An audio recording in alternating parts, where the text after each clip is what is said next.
നമുക്ക് ഒരു അടിപൊളി ചിക്കൻ സമൂസ ഉണ്ടാക്കിയാലോ. ഒരു ചിക്കൻ്റെ ബ്രസ്റ്റ് ഭാഗമാണ് ഞാൻ എടുത്തു വെച്ചിട്ടുള്ളത്. ബ്രസ്റ്റ് ഭാഗമാണെങ്കിലും അവിടെ ഇവിടെയൊക്കെ എല്ലും സംഭവങ്ങളും കാര്യങ്ങളും ഒക്കെ ഉണ്ട്. അതൊരു കുക്കറിലേക്ക് ഇട്ടിട്ട് ഒരല്പം മഞ്ഞൾപ്പൊടിയും ഒരല്പം ഗരം മസാലപ്പൊടിയും ഞാൻ ഇട്ട് കൊടുത്തു. ഞാൻ ഉണ്ടാക്കിയ ഗരം മസാലയാണ് കേട്ടോ, കഴിഞ്ഞ ദിവസം പോസ്റ്റ് ചെയ്തിട്ടുണ്ടായിരുന്നു.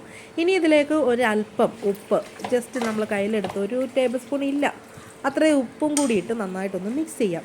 മിക്സ് ചെയ്തിട്ട് നമുക്കിതൊന്ന് ഒരു 3 സ്റ്റീം വരുന്നത്, ഈ 3 വിസിൽ വരുന്നത് വരെ ഒന്ന് വേവിച്ചെടുക്കാം. അതിനായിട്ട് നമുക്ക് കുക്കർ അടച്ച് അടുപ്പത്ത് വെച്ച് 3 സ്റ്റീം വരുത്തിയെടുക്കാം. ഇനി ഇതിന് വേണ്ട സവോള എടുത്തിട്ടുണ്ട്. ഒരു വലിയ 3 സവോളയാണ് ഞാൻ എടുത്തിട്ടുള്ളത്. 2 ചെറിയ കഷ്ണം ഇഞ്ചി എടുത്തിട്ടുണ്ട്. ഒരു കുറച്ച് ഒരു 8-10 അല്ലി വെളുത്തുള്ളിയും 3-4 പച്ചമുളകും എടുത്തിട്ടുണ്ട്. ഒരുപാട് എരിവ് വേണമെന്നുണ്ടെങ്കിൽ പച്ചമുളകിൻ്റെയൊക്കെ എണ്ണം കൂട്ടാം. ഞാൻ ഇന്ന് ചോപ്പറിലാണ് കേട്ടോ ഈ സവോള ചോപ്പ് ചെയ്തെടുക്കാൻ പോകുന്നത്. നമുക്കിപ്പോൾ ചോപ്പർ ഇല്ലയെന്നുണ്ടെങ്കിൽ കൈ കൊണ്ട് തന്നെ, അതായത് നമ്മുടെ കത്തി കൊണ്ട് തന്നെ സാധാരണ രീതിയിൽ നമ്മൾ കൊത്തി അരിയത്തില്ലേ, അതേപോലെ നമുക്ക് കൊത്തി അരി. ഞാൻ ഇച്ചിരി പണി എളുപ്പമാക്കാൻ വേണ്ടിയിട്ട് ആണ് ഈ ചോപ്പർ എടുത്തിട്ടുള്ളത്. ചോപ്പറിൽ ഇട്ടിട്ട് എല്ലാം കൂടി ഇട്ട് ഒന്ന് അടിക്കുമ്പോഴത്തേനും നല്ല ചെറുതായിട്ട് നമുക്ക് ചോപ്പ് ചെയ്ത് കിട്ടുകയും ചെയ്യും. പെട്ടെന്ന് കുക്കാവുകയും ചെയ്യും. പെട്ടെന്ന് ചെറിയ കഷ്ണങ്ങളായതുകൊണ്ട്, സവോളയുടെയൊക്കെ ചെറിയ കഷ്ണങ്ങളായതുകൊണ്ട്, ചെറുതായിട്ടുള്ളതായതുകൊണ്ട് പെട്ടെന്ന് നമുക്ക് കുക്ക് ചെയ്തെടുക്കാനും പറ്റും. ഞാൻ ഇഞ്ചിയും വെളുത്തുള്ളിയും പച്ചമുളകും എല്ലാം ഞാൻ ഈ ചോപ്പറിലേക്ക് ഇട്ട് ഒറ്റ അടിക്കാണ് എടുക്കുന്നത്. പച്ചമുളക് ഞാൻ കട്ട് ചെയ്തിങ്ങനെ ഇട്ടിട്ടുണ്ട്. അതേപോലെ ഇഞ്ചിയും ചെറുതായിട്ടല്ല ഒരു 2 പീസൊക്കെ ആയിട്ട് ഇട്ടു. ഇനി ഞാനൊരു ചെറിയ തക്കാളിയും കൂടെ ചേർക്കുന്നുണ്ട് കേട്ടോ. തക്കാളി വേണമെന്നുണ്ടെങ്കിൽ ചേർത്താൽ മതി, ചേർക്കണമെന്ന് വലിയ നിർബന്ധമൊന്നുമില്ല. തക്കാളിയും കൂടെ അരിഞ്ഞ് വലിയ കഷ്ണങ്ങളായിട്ട് തന്നെ അരിഞ്ഞിടും, കാരണം ചോപ്പറിലായതുകൊണ്ട് പെട്ടെന്ന് അരിഞ്ഞ് കിട്ടുമല്ലോ. അതും കൂടി ഇട്ടിട്ട് നന്നായിട്ടൊന്ന് ചോപ്പ് ചെയ്തെടുത്തു. ഇതേ കണ്ടോ, നല്ല ചെറിയ രീതിയിൽ ചെറുതായിട്ട് നമുക്ക് ചോപ്പ് ചെയ്ത് കിട്ടും. ഞാൻ പറഞ്ഞില്ലേ, ചോപ്പർ ഇല്ലെങ്കിൽ നമുക്ക് സാധാരണ രീതിയിൽ കൊത്തി അരിഞ്ഞെടുക്കാവുന്നതാണ്. അതിൻ്റെ ബ്ലേഡൊക്കെ മാറ്റി ഞാനൊരു പ്ലേറ്റിലേക്ക് സവോളയും ബാക്കി സാധനങ്ങളും എല്ലാം പ്ലേറ്റിലേക്ക് മാറ്റി. ഈ സമയത്ത് നമ്മുടെ കുക്കർ ഒന്ന് തുറന്ന് നോക്കാം, നമ്മുടെ ചിക്കനൊക്കെ നന്നായിട്ട് വെന്തിട്ടുണ്ടോ എന്ന് നോക്കണം. അതിന് വേണ്ടിയിട്ട് ഇതേ തുറന്ന് നോക്കി. അപ്പോൾ നന്നായിട്ട് വെന്തിട്ടുണ്ട്. ഞാൻ ഒരൊട്ടും വെള്ളം ഒഴിച്ചിട്ടില്ല, ചിക്കനകത്തിലെ വെള്ളമാണ് യൂറി ഇറങ്ങിയേക്കുന്നത്. എന്തായാലും ഇത് നമുക്കൊരു സൈഡിലേക്ക് മാറ്റി വെക്കാം.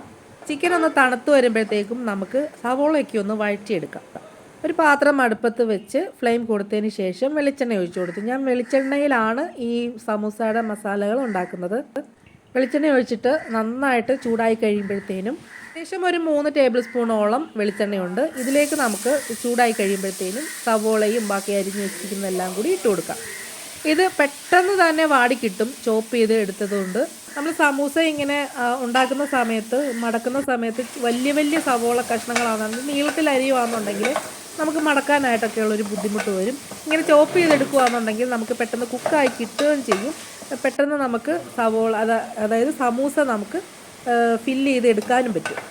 ഞാൻ അല്പം ഉപ്പും കൂടി ഇട്ട് ഒരു 1/2 ടേബിൾ സ്പൂണോളം ഉപ്പും കൂടി ഇട്ടിട്ട് നന്നായിട്ടൊന്ന് വഴറ്റിയെടുക്കാൻ പോവാണ്. ചിക്കനിൽ നമ്മൾ ഉപ്പിട്ടിട്ടുണ്ടായിരുന്നല്ലോ, അതുകൊണ്ട് തന്നെ ഇതിൽ അല്പം കുറച്ച് മാത്രം ഉപ്പ് ഇതിനകത്ത് ഇട്ട് കൊടുത്താൽ മതി. നല്ല ഫ്രഷ് കറിവേപ്പില, നമ്മുടെ വീടിൻ്റെ പുറകിലുണ്ടായിരുന്ന ഫ്രഷ് കറിവേപ്പില കൂടി ഇട്ട് കൊടുത്തു. ഇനി ഇതിൻ്റെ കൂട്ടത്തിൽ മല്ലിയില വേണമെങ്കിൽ ആഡ് ചെയ്യാം കേട്ടോ. ഞാൻ ഇന്ന് മല്ലിയില ഇടുന്നില്ല. ചിലപ്പോൾ ഇതൊക്കെ ഞാൻ ഉണ്ടാക്കുമ്പോൾ മല്ലിയില ചേർക്കാറുണ്ട്, ചിലപ്പോൾ ചേർക്കാറില്ല, അങ്ങനെയാണ് ചെയ്യാറ്. അപ്പോൾ ചിക്കൻ നന്നായിട്ട് തണുത്തിട്ടുണ്ട്. ഇനി ഞാൻ ഇതിൽ നിന്ന് നമ്മുടെ എല്ലൊക്കെ ഒന്ന് വേർതിരിച്ചെടുക്കുകയാണ്. ചിക്കനകത്ത് അവിടെ ഇവിടെയൊക്കെ എല്ലുണ്ടായിരുന്നു, അതൊക്കെ ഒന്ന് വേർതിരിച്ച് നമ്മുടെ ചിക്കൻ്റെ ആ മാംസം മാത്രമായിട്ട് ഇങ്ങനെ പൊടിച്ച് കൈകൊണ്ട് തന്നെ നമ്മളിങ്ങനെ പൊടിക്കുമ്പോൾ പൊടിഞ്ഞു വരും. കൈകൊണ്ട് തന്നെ പൊടിച്ചിട്ട് ഒരു പാത്രത്തിലേക്ക് ഇട്ട് കൊടുക്കുകയാണ്. ബീഫൊക്കെ ആണെന്നുണ്ടെങ്കിൽ നമ്മൾ മിക്സിയിലൊന്നിട്ട് അടിക്കേണ്ടി വരും. ഇത് ചിക്കൻ ആയതുകൊണ്ട് നമുക്ക് പെട്ടെന്ന് തന്നെ പൊടിഞ്ഞ് കിട്ടും. കൈകൊണ്ട് തന്നെ ഇങ്ങനെ ഞെരടുമ്പോഴത്തേനും പൊടിഞ്ഞ് കിട്ടും. ചിക്കനകത്തുനിന്ന് വന്ന ഈ ഒരു സ്റ്റോക്ക് ഞാൻ കളയുന്നില്ല. ചിക്കൻ സ്റ്റോക്ക് നമുക്ക് പിന്നീട് ആവശ്യമുണ്ട്. എന്തായാലും ചിക്കൻ നന്നായിട്ട് പൊടിഞ്ഞിട്ടുണ്ട്. ഇനിയും അവിടെ ഇവിടെയായിട്ട് വല്ലതും ഉണ്ടെന്നുണ്ടെങ്കിൽ ഞാനൊന്ന് പരതി നോക്കുകയാണ്. അങ്ങനെ ഉണ്ടെന്നുണ്ടെങ്കിൽ ചെറുതാണെങ്കിലും എടുത്ത് മാറ്റിയേക്കണം. അപ്പോൾ ഏതായാലും നമ്മുടെ സവോള എത്രത്തോളം ആയെന്നൊന്ന് നോക്കിയിട്ട് വരാം. സവോള ഏകദേശം വഴന്ന് വന്നിട്ടുണ്ട്. വഴന്നെന്ന് തന്നെയല്ലേ പറയുന്നത്? വഴന്ന് വന്നിട്ടുണ്ട്. ഇതിലേക്ക് നമുക്ക് മഞ്ഞൾപ്പൊടി ഒരു 1/2 ടേബിൾ സ്പൂൺ മഞ്ഞൾപ്പൊടി ഇതിലേക്ക് ഇട്ട് കൊടുക്കാം. മഞ്ഞൾപ്പൊടി ഇട്ടിട്ട് നന്നായിട്ടൊന്ന് മിക്സ് ചെയ്തതിന് ശേഷം നമുക്കിതിലേക്ക് പെരുംജീരകപ്പൊടി ചേർത്ത് കൊടുക്കാം. ഞാനുണ്ടല്ലോ ചിക്കൻ കറി, ബീഫ് കറി അല്ലെങ്കിൽ മുട്ട റോസ്റ്റൊക്കെ ഉണ്ടാക്കുമ്പോഴത്തേനും ഞാൻ ഏറെ പെരുംജീരകം ഇട്ട് കൊടുക്കും കേട്ടോ. പെരുംജീരകം കൂടുതൽ ഇട്ട് കൊടുത്താൽ നല്ല ടേസ്റ്റ് കിട്ടും. ഇനി 1/2 ടേബിൾ സ്പൂൺ ഗരം മസാല ഇട്ട് കൊടുത്തു. ഞാൻ ഉണ്ടാക്കിയ ഗരം മസാല തന്നെയാണ്, അതും ഞാൻ ഇട്ട് കൊടുത്തു. എന്നിട്ട് അതൊന്ന് നന്നായിട്ടൊന്ന് മിക്സ് ചെയ്തെടുക്കുകയാണ്. ഗരം മസാലയുടെ വീഡിയോ ഞാൻ നേരത്തെ ഇട്ടിട്ടുണ്ടായിരുന്നു. ഇനി ഇതിലേക്ക് ഞാൻ അല്പം, അതായത് 1/2 table spoon Kashmiri chilli powder ഇട്ട് കൊടുക്കുകയാണ്. ഇതും കൂടി ഇട്ട് നന്നായിട്ടൊന്ന് മിക്സ് ചെയ്ത് ആ പൊടികളുടെയൊക്കെ ഒരു പച്ച ചുവ മാറുന്നത് വരെ ഒന്ന് ഇളക്കി കൊടുക്കാം. കട്ട്ലറ്റിനും ഏകദേശം ഇതേപോലെ മസാല തന്നെയാണ് കേട്ടോ ഞാൻ ചെയ്യുന്നത്. ഇനി ഇതിലേക്ക് കുരുമുളക് പൊടിയും കൂടി കുറച്ച് ഇട്ട് കൊടുത്തു. കട്ട്ലറ്റിന് ചെയ്യുമ്പോഴത്തേനും ഇതിൻ്റെ കൂട്ടത്തിൽ നമ്മുടെ പൊട്ടറ്റോ ബോയിൽ ചെയ്ത് പൊടിച്ച് ചേർക്കുന്നേ ഉള്ളൂ. ബാക്കിയെല്ലാം സെയിം ആണ് ഞാൻ ചെയ്യുന്നത്. ഇനി ഇതിലേക്ക് നമ്മുടെ ചിക്കൻ്റെ ആ സ്റ്റോക്ക് വന്നിട്ടുണ്ടല്ലോ, അത് നമ്മൾ ഇതിലേക്ക് ഒഴിച്ചു കൊടുത്തിട്ട് അതൊന്ന് വറ്റുന്നത് പോലെ ഒന്ന് തീ കൂട്ടിയിട്ടിട്ട് ഒന്ന് ഇളക്കി മിക്സാക്കി ഒന്ന് കൊടുക്കാം. ഈ ഒരു സ്റ്റോക്ക് ഒഴിക്കുമ്പോൾ ഒരു പ്രത്യേക ടേസ്റ്റ് വരും കേട്ടോ നമ്മുടെ മസാലയ്ക്ക്. ഒരിക്കലും അത് കളയാൻ പാടില്ല. ചിക്കൻ്റെ ആണെങ്കിലും ബീഫിൻ്റെ ഒക്കെ ആണെങ്കിലും അത് കളയാൻ പാടില്ല. നമ്മൾ ഈ മസാലയിലോട്ട് അങ്ങ് ചേർത്ത് കൊടുത്താൽ മതി. ഇനി നമ്മൾ പൊടിച്ച് വെച്ചിരിക്കുന്ന നമ്മുടെ ചിക്കനെ എടുത്ത് ഇതിലേക്ക് ഇട്ട് കൊടുക്കാം. ചിക്കനും കൂടി ഇങ്ങനെ ഇട്ട് കഴിഞ്ഞാൽ നമ്മുടെ മസാല ഏകദേശം റെഡി ആയിട്ടുണ്ട്. ഇത് മസാല എല്ലാം ചിക്കനിൽ പിടിക്കുന്ന പോലെ ചെറു തീയിലിട്ട് നന്നായിട്ടൊന്ന് മിക്സ് ചെയ്ത് ഇളക്കി എല്ലാം ഒന്ന് യോജിപ്പിച്ചെടുക്കാം. ഇത് ഇങ്ങനെ കഴിക്കാൻ തന്നെ നല്ല ടേസ്റ്റാണ് കേട്ടോ. ഇതിനിപ്പോൾ ചപ്പാത്തിയുടെ കൂടെ റോളാക്കിയൊക്കെ പിള്ളേർക്ക് കൊടുത്താൽ അവർക്ക് ഇഷ്ടപ്പെടും. ബ്രെഡിൻ്റെ അകത്ത് സാൻഡ്വിച്ച് പോലെ വെച്ച് കൊടുത്താലും പിള്ളേരൊക്കെ കഴിച്ചോളും കേട്ടോ. അതേപോലെ നല്ല ടേസ്റ്റുള്ളൊരു മസാലയാണിത്. കുബൂസിൻ്റെ കൂട്ടത്തിൽ റോളാക്കിയിട്ട് ഷവർമ ആക്കിയാണെന്നും പറഞ്ഞ് നമ്മളങ്ങ് തള്ളി മറിച്ചിട്ട് അങ്ങ് കൊടുത്തേക്കണം പിള്ളേർക്ക്, അവർ കഴിച്ചോളും. ഇനി നമുക്ക് ഓരോരോ സമൂസയും ഉണ്ടാക്കിയെടുക്കാം. സ്വിറ്റ്സിൻ്റെ സമൂസ ഷീറ്റാണ് ഞാൻ എടുത്തിട്ടുള്ളത്. ഈ ഒരു ഷീറ്റ് വന്നതോടുകൂടി ഭയങ്കര എളുപ്പമായി നമ്മുടെ പണി. അല്ലെങ്കിൽ നമ്മൾ ഇത് ഫില്ല് ചെയ്യാനുള്ള ആ ഒരു ഡോക്ക് നമ്മൾ തന്നെ ഉണ്ടാക്കേണ്ടി വരും. ഇതിപ്പോൾ വളരെ എളുപ്പത്തിൽ നമ്മൾ കോണാക്കി എടുത്ത് നമുക്ക് ഉപയോഗിക്കാവുന്നതാണ്. വളരെ പെട്ടെന്ന് തന്നെ നമുക്ക് ചെയ്തെടുക്കാൻ പറ്റും. ഇതിൻ്റെ ഒരു ട്രിക്ക് മനസ്സിലാക്കി കഴിഞ്ഞാൽ മതി.